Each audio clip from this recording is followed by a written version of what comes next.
Welcome back to the table. You are with Finding Atoria. My name is Malcolm. We are a weekly TTRPG-focused podcast, and I've got a room full of friends here for our discussion this week. Let's go around the table. I'm Tori. I'm Arcadia. Hi, I'm Jess. Wonderful. That is that went very well. I think we're going to keep this intro, and we will move forward. Today's a little bit of a different day for us. We aren't going to. Look, I started out bad. We've had some issues getting here. There was travel. There were trains. There were lots of obstacles. But here we are. Tori and I got lost twice. Which is,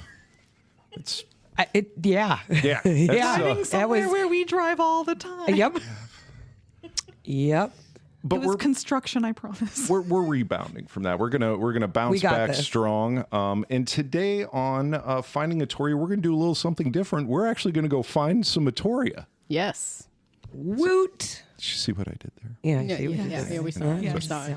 We are going to go around the table a little bit and have a discussion that will be led by the Radiance game engine system, and we are going to create another part of Atoria right here at this table today.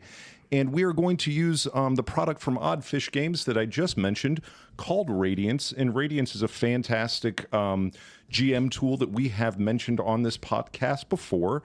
And we threatened to sit down and do this and use this. And coming off the back of a fantastic episode of the Epic Adventure podcast that we listened to. They're our friends. And they did an exercise with Radiance that I found very, very cool and thought that we could kind of put our own spin on today. And if we're lucky and we're good, we'll get a section of the map of Atoria filled out afterwards. Guys, what do you think? Yeah.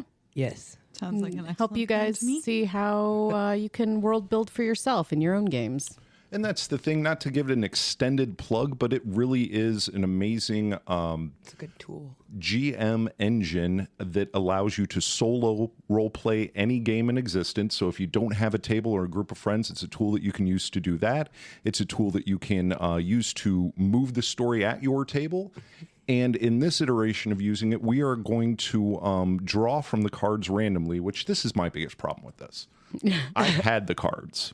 I've gone through the cards. Pass the cards. There are some cards that I really want to come up. Pass the cards. I'm going to pass the cards. Malcolm is not allowed to control the cards. Look at.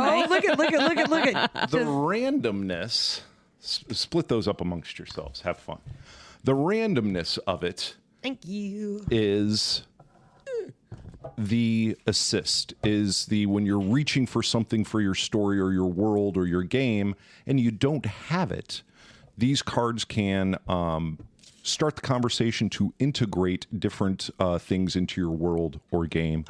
And it also means that we do not know what this portion of Atoria is going to be about. So the first thing that we need to do when we are, and now everybody's doing the same damn thing I did with the cards. I know. And stacking the deck. Did not touch the order of the deck. I'm doing this just because explored. there was a couple where I need to hide them. See, it's not easy. It's supposed to be random, and I want certain stuff to come up. But I think that it is such a good tool that if you use it properly, it's going to do its job, and it would be shortening the experience if we were to stack the deck and make the world that we wanted to have. Okay, so let's start with this world, and we've got to do a little. It's a fantasy world because it's an Atoria. Backstory. Yep. Is it? Do we want to do anything else with it? Is it land, sea, or air? Do we want to control anything else about it, or do we want to build it out based on what the cards say? Build it out on the cards. Okay, so What, like the called territories, so to speak, there's air quotes, you guys. Eventually, you'll see the faces that go with those. But all the claimed stuff that has a backstory. No, I got the claimed stuff that has a backstory is being put to the side, so we get brand new Terra to form. I'm going to go ahead and randomize who's going to randomize the first random thing. Jess. Okay. Would you flip a card over, tell us what it is, and then this is going to be the tone of our world. This is going to be the overarching thing that really makes our world, and we'll have to discuss it and decide why it is and how it is. So is this the story portion on the card? Yes. Cool. And what is Okay. So the major tone and theme of our new world in Atoria is entrapment. Okay. Maybe we should go to the underworld can I see for that this. card really quick? Right? Okay. So our tone for our new world is entrapment. Maybe and it we are tells going us someplace new. that hero or detail, the inhabitants of our world, set a trap for hero or detail with the intent of gaining detail. So, what about our world is going to involve entrapment? What's going on in this world? Is it as simple and is Politics. alliterative? Oh, yeah. Okay. All right. And tell me more. How are we using entrapment in this world politically? Probably power struggle. I see really advanced Resource. politics. So let's get a court couple of intrigue. things around that. I like this entrapment idea where there's going to be laying of traps for, and that I can smell be intrigue. So let's Intrigue, do yeah. this. We're going to now populate two sides of this world for a conflict around entrapment. Go ahead and draw a card, and Katie, you do the same. Is it that one? Absolutely. Whatever comes up, we're going to add it to our world as the conflict within an entrapment toned world. So which part of the card are we looking at here? This part. Just the story part. I believe so, yes. Versus the path on the other side. I'm learning the cards, guys. Me too. Don't know. So my story card at the top says exploration. Okay. Dangerous ally. Ooh. So entrapment, we are exploring our new world. And read the little quip below the word for us. Dangerous ally. Detailer hero must stop an allied detail from seriously harming detailer hero. So the details are like Mad Libs. That's what you need to fill in. Yeah. Correct. Okay. So mine is detail wants detail or hero to explore detail and its complexities and difficulties. So we need to fill in some of these details. Luckily, I've got some detail All right. parts in my hand. And I'm just going to do two of them for now. And then Okay. we'll have to take some time to kind of build this out and talk about it narratively. Okay. I feel like we should be taking notes. I am. The first detail in our new world surrounded by entrapment and stories building to exploration and Dangerous ally. a dangerous ally. Ooh, I mean, entrapment and dangerous ally. Oh yeah, no, I mean, right I there. smell intrigue so Right? hard Yeah, right now. Yeah. It takes place in the streets. Oh my god, dude! Okay. It writes itself. I know. That's so sorry. And in the streets of exploration with dangerous allies in an entrapment-based world, you're going to run into abominations. What's really bad is that we're supposed to be building out a new section of Atoria, and my mind is going right I know. to seed rot and Putting this in game. into the whole situation with Nori's. I'm twitching over here. I'm like, So we've pulled 4 cards. Couple of details, and already we're sitting here frothing about what this could be. right? Let's How go to ahead and build out. it out a little bit. Okay. What do we think is a trap that could be set? What is a big... I feel like it should be huge. Like you're being led to a cliff's edge. Yeah, I mean, to me, entrapment is not just that there is a trap. It is that you are led to it by someone whom you trust. Like a dangerous ally? Exactly. As I'm going to sit here and wave this in the obviously. And so, and we talked about that setting being a political situation. Honestly, I'm having, and then exploration. I'm also putting this into real world stuff, and I'm thinking of thinking of like historical situations that you could apply to this. Like I'm thinking of things like, say, the Kingdom of Spain during like New World exploration, and like how you could build out a story in that with these pieces, you know, of Columbus and Drake. And I think about. Sorry, I'm having like way too much fun in my head. In the same idea, the conquistadors that came and the people that befriended them to explore, and the natives who led them to their death. Yes. Which is kind of cool. But then let's put in the streets. What's going on in the streets? Because I see political fervor. I see France at Revolution, and what's being explored. Anywhere where there's a resistance. Okay, so if we're going to put it into Atoria, I see this as another realm that we have not built out into our world yet. We have all agreed that there's other areas of the world that we have not developed. I see this as a fairly sophisticated realm if we're dealing with political intrigue. And perhaps the concept is that the exploration is exploring into our area of the world. This actually fits the Southern Empire really, really well, but we said we were going to do something else. The indigenous people are the dangerous ally? What do you think, Jess? Where could we get an abomination into this story? With the political intrigue, the entrapment that's going on from exploration, the dangerous ally, what do we find as abomination in this world? So the first thing that popped into my head is like Attack on Titan, those giant fucking things. The Titans? Yes. Sorry, I have not actually seen Attack on Titan. The proper translation should be Attack of Titan, and if that helps at all. Yes. So that does help.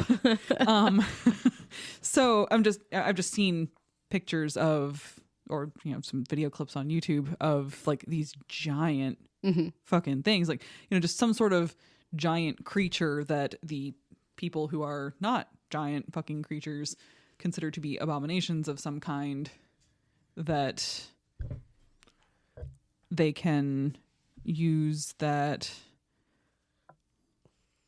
intrigue and stuff to get them on their side. Like if we're talking like conquistadores, then maybe the abominations are something native, and they could have other natives that. Ooh, now I'm like a Venus flytrap sort of like entrapment thing of come explore here, rich and fertile lands, and what they're doing is filling the oven for the abominations.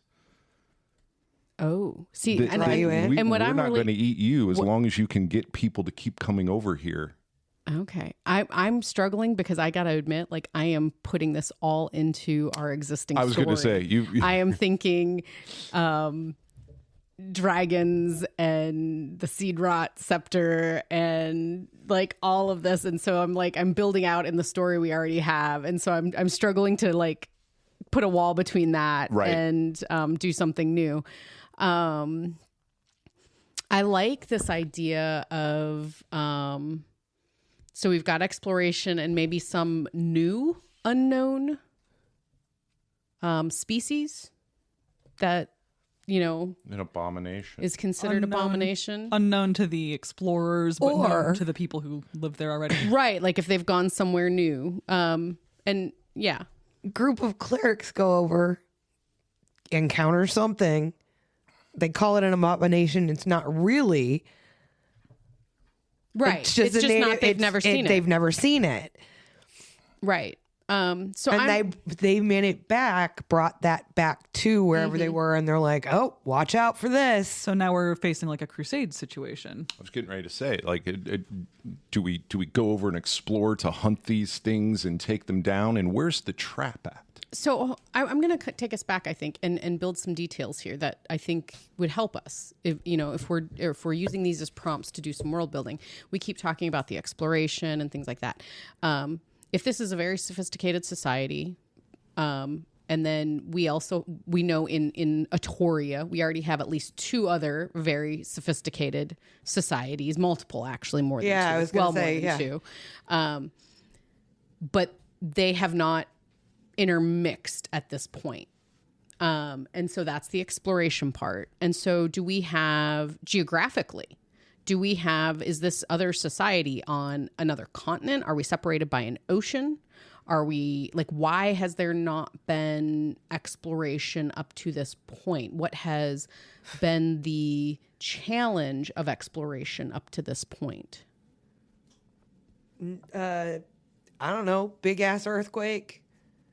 Raised a strait. Made it easier to get across. So a separate continent. We need a detail. Yeah, we need a detail. So let's see if this provides any answers into why we are exploring now. And the reason that what kept us from it? Yeah, what kept us from exploring? The reason we didn't explore before was luxury.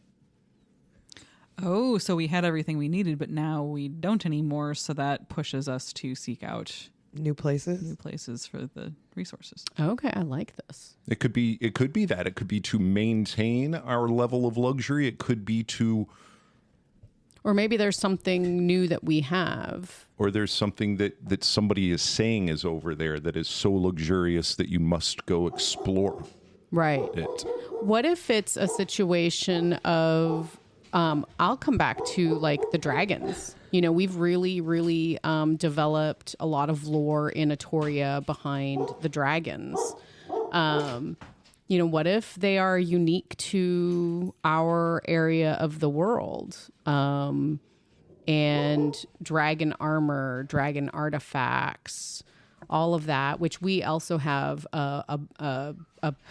I don't want to give too much lore away. Yeah, right. But we also, have a certain grouping of people that, are very sophisticated in creating and developing dragon products and have studied dragons and have very high knowledge scientifically about dragons.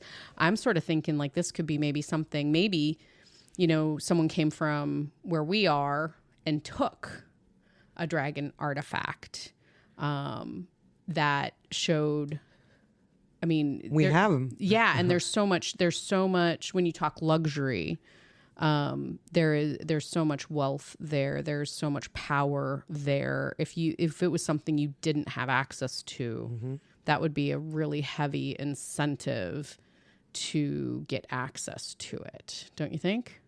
That would be a good way to do the story. Okay, so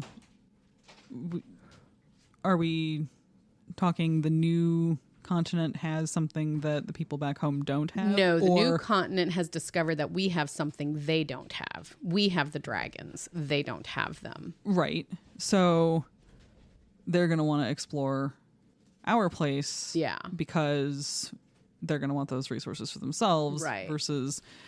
if we just are looking for a market to sell it, then we don't have to go beyond the port cities. Right. And it could be, exploration, I guess I think we jumped down this idea of sort of Renaissance age, exploring the world, but it could also be just exploring new things. It could be exploring new trade agreements. It could be exploring new political relationships. It could be exploring, in so many different ways. Good point. It doesn't have to be a physical walking on new land or sailing someplace new. It could be a combination of cultural exploration. Mm-hmm.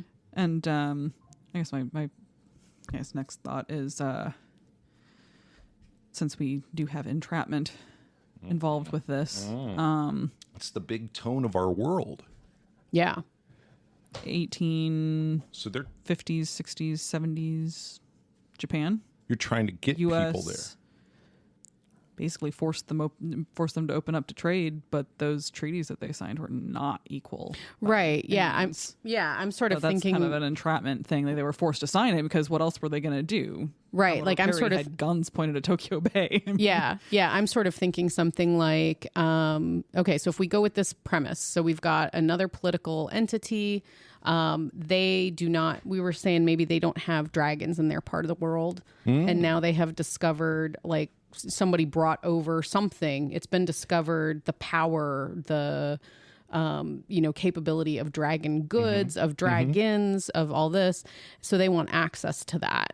And so the entrapment part of it, I think, could be the ally of building an alliance, of building a trade partnership, I was going to say, of building a political alliance where the undergoing motive is actually, whether it be to, take over our territory or, some undermine our territory. Like, you're saying like with, human history with like Japan. Even better example, Opium Wars. Right. Yes.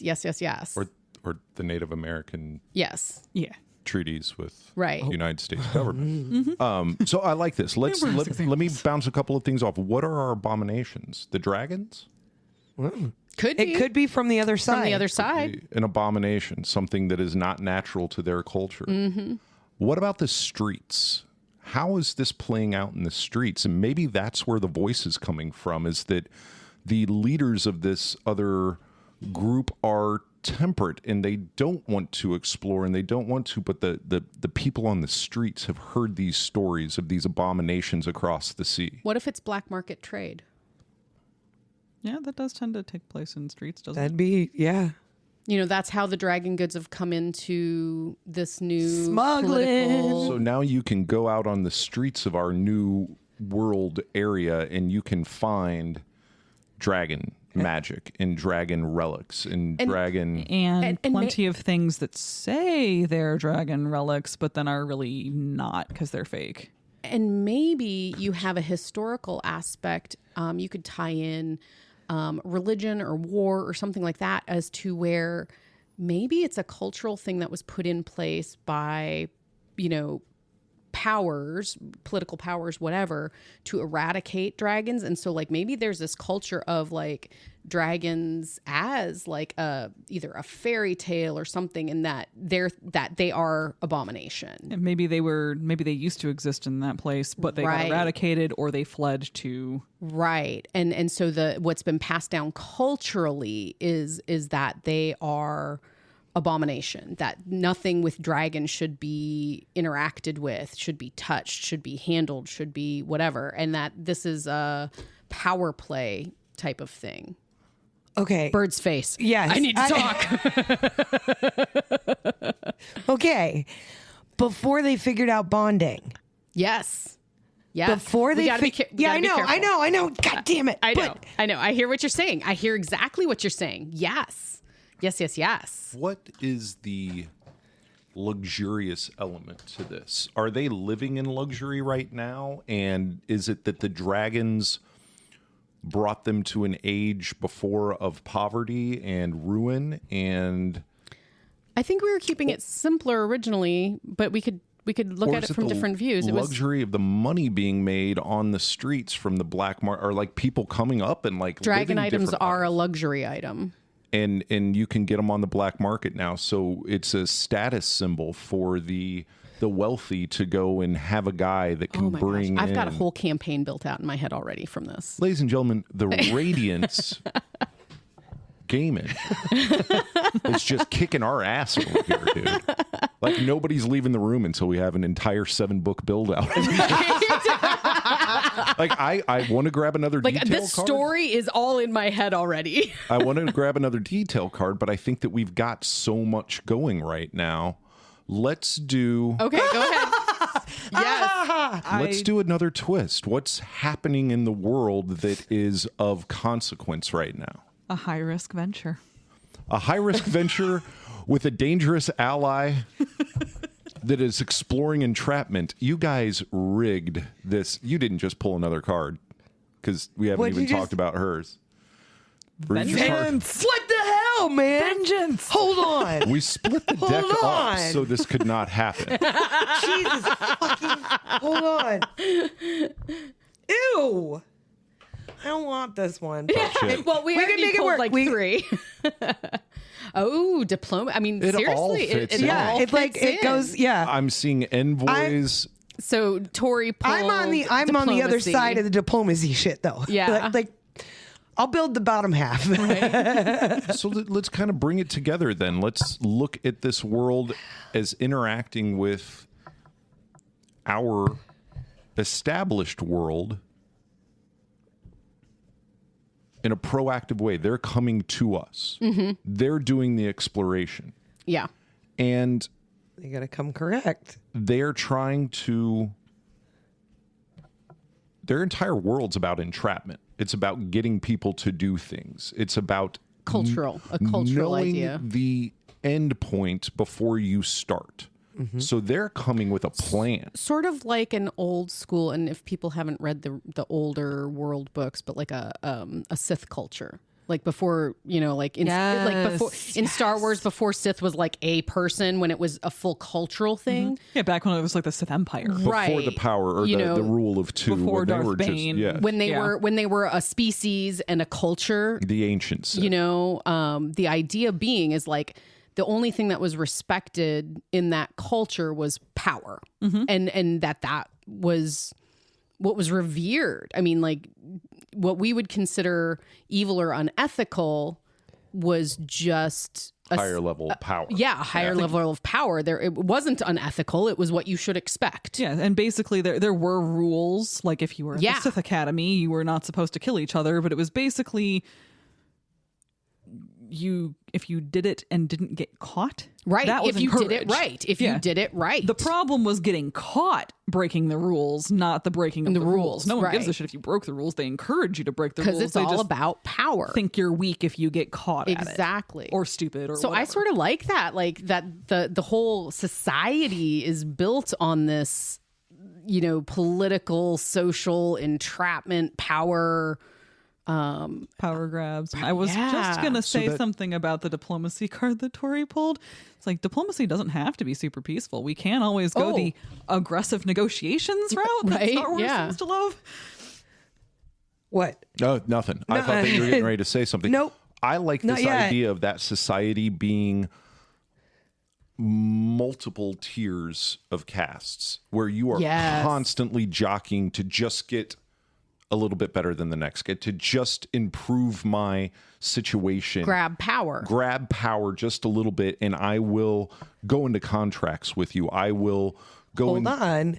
and I will use Ambition. If there's one thing that stands outside the rest of them, and that's the underworld. So that would be this. The you dangerous the ally. dangerous ally. and so if I'm I trying can help you to grab power, but you're not going to take mine. Right. climb up a little bit, and we now know that these dragon goods, these things are of And they are amazing powerful. power and status, and they're coming here from somewhere. They're out on the streets. They can't go to the store and buy them. You got to know a guy, and so now your petty street dealer of things has now been elevated in society, Knowing it. and it's a hush thing because the powers that be don't want it to happen. Well, and are then abominations. the power, back to the power concept, and the societal, like, say, banning of, is if you go to that idea of maybe they did exist at this point in this part of the world at one point. Dragons in general are much more powerful than humans, or humanoid species. So if there was an ability to eradicate them from the world, that would be the ultimate power grab. And then you would not want them back because they would take your power. So that would be reasons to have it be outlawed, have it be abomination. In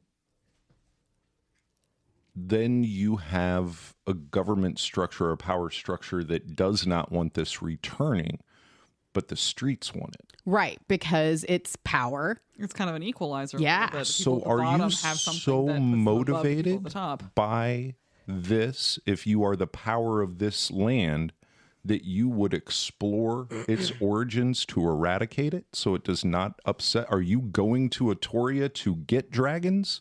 Are you going to Atoria to corner the market on dragon goods? Are you going to Atoria to do what you did in your realm, which is get rid of those fuckers? Probably get rid of the fuckers if they're at the people at the top want to get rid of the fuckers. The people on the bottom street want the stuff. And so that's the real question at this point is what is interacting with our existing portion of the world? Street or government? I think that it is. I think we've got black market. I think we've got that black that's exactly market. what it is. Yeah. I think that Atoria's got an export problem. Yeah. I mean, a smuggling. Hey, Nori. what? So I've been over here twitching the whole time. I'm like, sitting like, if we're going to do this, it's Yeah. not them with their flags on their ships coming over to Atoria. It is, hey, make a deal with the devil. Hey, Celia. yeah, you got to Make a deal with the devil. you got what we want over there. Yeah. So who do I need to talk to? What power structures? But you know what I'm going to do? It's all entrapment. Mm-hmm. It's all entrapment because once You have I've to got pay the my piper. tentacles Yep. into you, Yeah. we're taking it over. Right. Exactly. We're coming to take it over. This is a guild war. This is a fucking guild war. Zero. Yeah. Whose boots are they wearing? What boots are they wearing?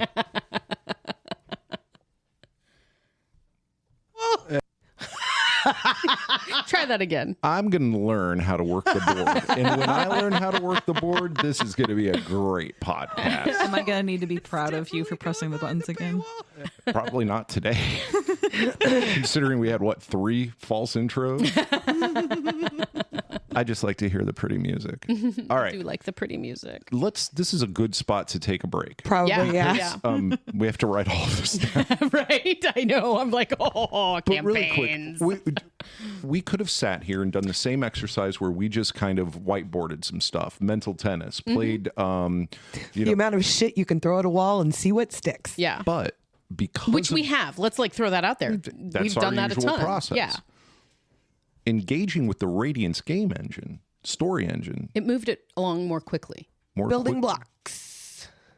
And I think that it gave us, like you said, building blocks. It gave us places to get to answers with more concrete things beneath us. And I think that we all got good energy out of it. We got good input on our prompts. And we'll be right back on Finding Atoria to wrap up the Radiance Atoria world building adventure. Woohoo. When you sit down at the table, open the books, and spill out the dice, you're looking for an epic adventure. Tabletop role-playing is more popular than ever, and every day new players join our great hobby. My name is Steve Kellums, and I'm the host of the Epic Adventure Podcast. I'm just a fan with a radio voice, but joining me on this quest will be Mike Howlett, the co-founder of Oddfish Games, a great independent game company, and Christina Stiso, a PhD student studying game-based learning. Together, we will discuss all things tabletop gaming, from character creation to world building to setting and pacing. We will give you tips and tricks to make your games, well, epic. Like and subscribe to the Epic Adventure Podcast today. This episode of Finding Atoria is brought to you by Wordleaf Media. Find us at wordleafmedia.com/findingatoria if you or anyone you know has stories or other good things to say about TTRPGs. Get a hold of us. You can find us on all the social medias.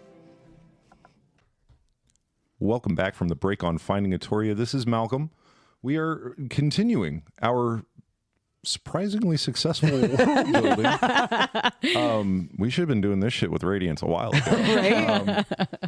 We had a fun first segment where we built out the nation of Askelis. Eskelis. That's what we spent the break doing. Coming up with Name. Coming up with the name. Don't you pull the curtain back. We could have been doing anything here. But yes, we were. We sat around and well, we I came mean, up with a name. we didn't have a name pre-break, and then we came back from break with a name, so it's clear we did We did. some amount of name Amongst name other brainstorming. very Pooped into our head. We're just that magical. Yeah, like all four of us together just knew this is the right one with Wouldn't that be zero cool? discussion. If we came back from the break and I was like, the nation called, and then we all just came up with it. No, we did spend some time and came up with Eskelis, the not neighboring but distant nation of Eskelis, Yeah. who is currently trading on the black market with our nation that we didn't realize was happening until just then. Oh. And they're trading in draconic relics. So here would be an interesting tie-in. Perhaps there's an issue on the market now with they're ending up with mutated dragon relics Abominations.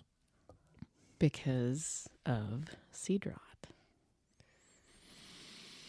Now that ties into our current game campaign a little bit, and I don't know that our listeners have ample backstory They to do make that not compelling have radio. ample backstory, but just, I mean, to go to the idea of how do you build or add on to world, and I mean, this is a part of it, is how do you tie it into your existing piece? I mean, And that does fit with what I said earlier about the not all of the dragon relics on the black market are right. real. Right. Some very well could be fake and do nothing, but then there could be some that are actually like that's going to backfire on you. And the pretty Seed Rot nastily. spell being cast has not only mutated and corrupted dragons, but draconic relics as well. So, Or it only the very brief goes with backstory. Yeah, the very brief backstory in our world building is that there's a spell that is mutating dragons. That's about all. And it's bad. So maybe that gives the people from Askelis, like the higher echelons who, if they stamped out dragons in their own area and consider dragons and ours to be the abominations, then like, well, that's just more proof that, look, they really are abominations. And if they come to try to eradicate them here as well, then run an anti-dragon crusade kind of deal. They would be morally in the right to do so. Right. And, then quietly take all the dragon artifacts for themselves, put them out of the hands of the people at the bottom, maintain their grip on society, etc. I would think that there would need to be significant interaction with Askelis into Fangsmark. Oh. Yes. Mm-hmm. So a little backstory for that as well. Fangsmark is the territory we discussed that has a significant interest in dragon lore, knowledge, science, artifacts. Yeah, but kind of from a anti-dragon perspective, is that right? Depends on the time and the history of the territory. Okay. So Very cool stuff. So moving forward with our Radiance engine experiment here, let's flesh out, now that we know the world a little bit and how we're going to interact with it, let's have something happen in it, shall we? yeah. Shall we create an agent of Askelis that is maybe connected to our campaign a little bit and is the primary importer of dragon relics into Askelis? Okay. This individual would have to be operating outside of the law. Oh, are they a smuggler? Could be. Let's get a couple of details and build out what's going Everybody's looking at me. Why are you looking? Oh, wait, I'm the rogue. Is it playing rogues for 30 years? Is it maybe a family with red hair? That would be, well, I'm now looking at the map. I'm looking at the map in my head. And I'm like, I love how you're looking at the wall because that's where the map hangs, but in a very different location. There is a map in my dining room of our world that stays permanently on the wall. It's drawn on by numerous different hands. Right. Multiple layers. It is drawn on paper that is hanging on the wall, not like directly on the wall. Well, fair. Just, I guess to be clear, we didn't draw on the wall like 3-year-olds. We could have. We could have, but we You didn't. should have We seen. draw it on paper so it could be moved. You should have seen me on the ground with like a pencil, like drawing all the lakes, all the rivers, all this. It was good. It was funny. All right, so we're going to build a character. Well, let's to go into Aeschylus. Let's give him a conflict. Let's see what's going on with him here. So, why don't I choose a detail? And Tori, you choose a path card. Just draw one. Don't choose one. Just draw it randomly. So really what we're trying to do here is drill down. Like if we have a setting now and we want to drill down to sort of turn it into maybe a workable campaign. Let's go ahead and have some action happening in our new world. Okay. And the first thing that we're going to find that is of conflict for our character is surrounding the detail of fish Interesting. that must be used.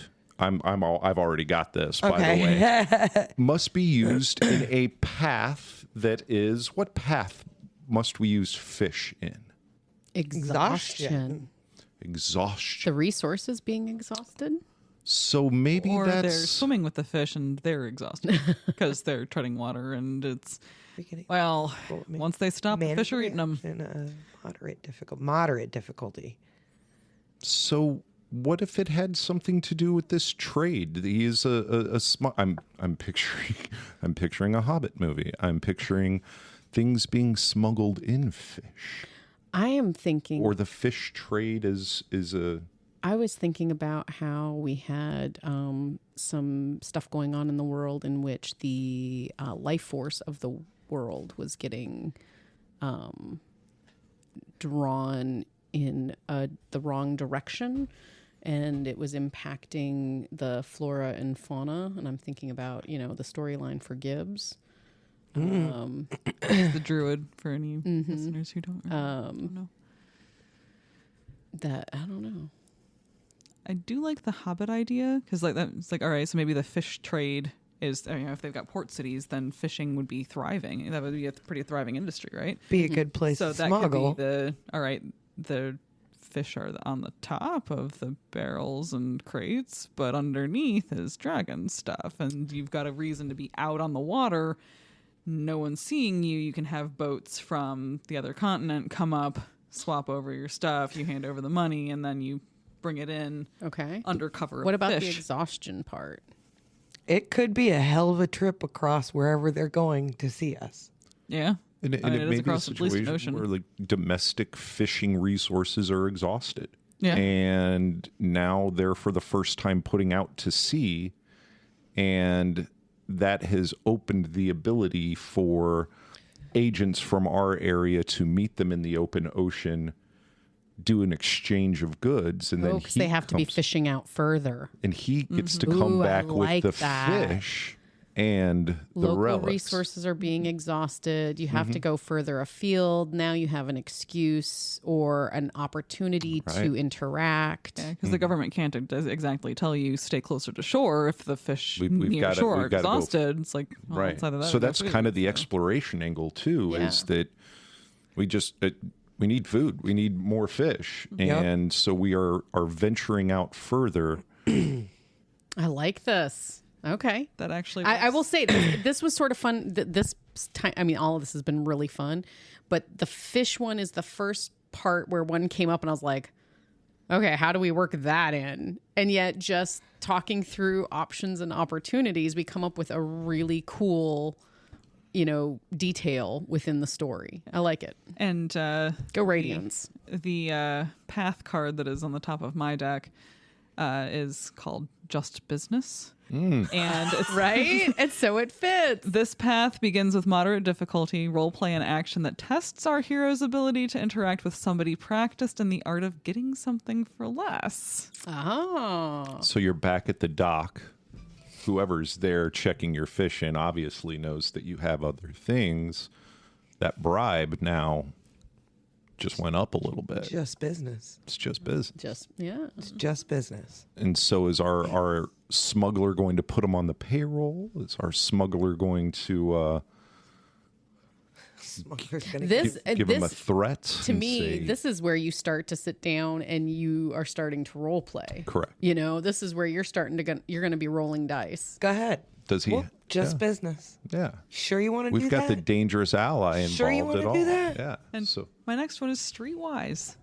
Role-play in action that tests our hero's ability to navigate the complexities of an Sure you urban wanna do environment that? and its seedy underbelly, and then There you back go. to Sure you wanna do Tori's that? dangerous So- ally. it happened to our friends at Epic Adventure Podcast when they were doing this on the last episode that people were jokingly, "Wait a minute, this is too intertwined. You're stacking the deck. You're obviously pulling cards, but everything that we do, because we have built out the world using the engine, just fits right into the world, and it almost feels as though you're fishing through and finding the card that you want that aligns with the story, all but been it builds random. a story in a world so well and gets the brain thinking so well that linking in fish or linking in whatever the next path card is just feels like we're pulling the ones that we want. Right. It's a testament to how well Radiance functions, the method that it's been put together, that it really does. It feels like we're just, pulling the cards we want to pull to tell a story we want to tell.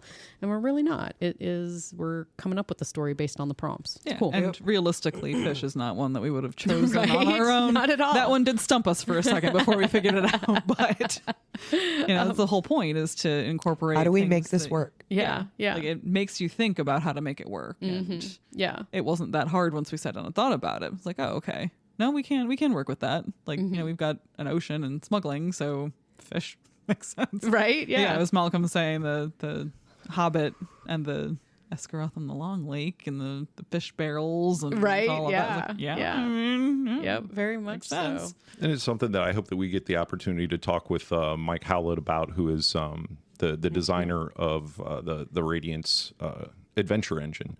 And we've had an opportunity to sit down and talk with Steve Kellums and with Christina Stiso. It's going to be our upcoming episode, depending on when you're listening to this. But I think it would be very cool to get inside the mind of the person that put this together, and it's just been very, very Fun. It's been fun, but it's been seamless. It's been It Yes, just worked. easy. It Easy. just worked. Yeah, it's like, correct. I have the Shine engine for like storytelling sitting on my desk at home, because we have that one as well. And now that we've been doing this one, I can't wait to try that out for like some actual like for more I mean, I guess we can use it for TTRPGs too. I think that was the Oh, yeah, purpose, because it's but storytelling. yeah, but I've already done it in I want to do it like- for like writing a story, Yeah. like writing fiction. Like, the interesting part I think about this is that I really feel like in this brief amount of time, I mean, think about this. This has maybe been an hour of building this out. That I feel like we could Module. we could literally sit down and start playing in this situation. You know? absolutely. And that the cool thing about the engine is that you can use it the way that we just used it, in this sort of imagination mode where we're just building with prompts, but you can put it in, like you said, you could get a campaign out of this in no time. You could sit down, and if three of us weren't here, you could take that same Radiance engine and run whatever game you wanted to, prompting yourself for a story along the way. You can GM yourself with it. It's very, very The GM is the cards you pull. correct. Right. And it allows you to solo play. I mean, what we just did here, you could have D&D in front of you. You could have Shadowrun in front of you. You could have any game mechanic structure in front of you and build yourself a world, a campaign, Yeah. and an adventure. I would with love Radiance. I would love to encourage our listeners to check out and try Radiance for themselves. I would love to hear feedback on, if you tried it and did it work for you. You I don't know how many times I've sat down to run a game with a new group of people or with new players or anything like that. And I will admit my default to introducing someone to the game is to, do a quick start module or just an easy module, because it just makes introduction of the game easier.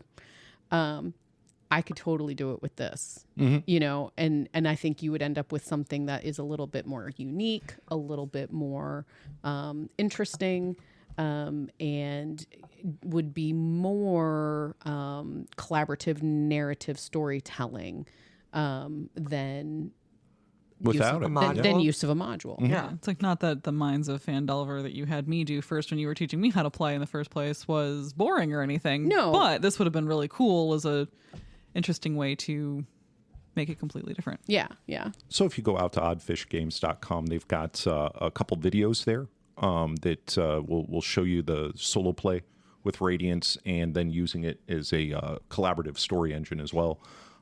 I've had a good time with it today. Yeah. I think that we built something out with it. Yeah, I really am. I'm like, I know we have, so, I mean, people that don't know, we don't talk about it all the time, but we have so many different campaigns running in different game systems. Yeah. That it's hard to actually like keep track. And I'm already like, this is a brand new one. Let's get it going. This is so cool. I can play my Drake Warden. Right? Right? Right. Super We've got- appropriate because it's with dragons. Oh, I'd have to be a rogue. Like, what the fuck? Yeah, Oh, there's- darn. Tori has to be a rogue. I was going to say Would this you entire not be a arc rogue is- anyway? See, actually, that's my thought is that would be my thing is I think like I would be a rogue. Yeah. You know, like I feel like this would be a situation where you would have a fairly decent sized party of different kinds of rogues. Mm-hmm. And then me and my Drake Warden, And you and your Drake Warden. which is a ranger.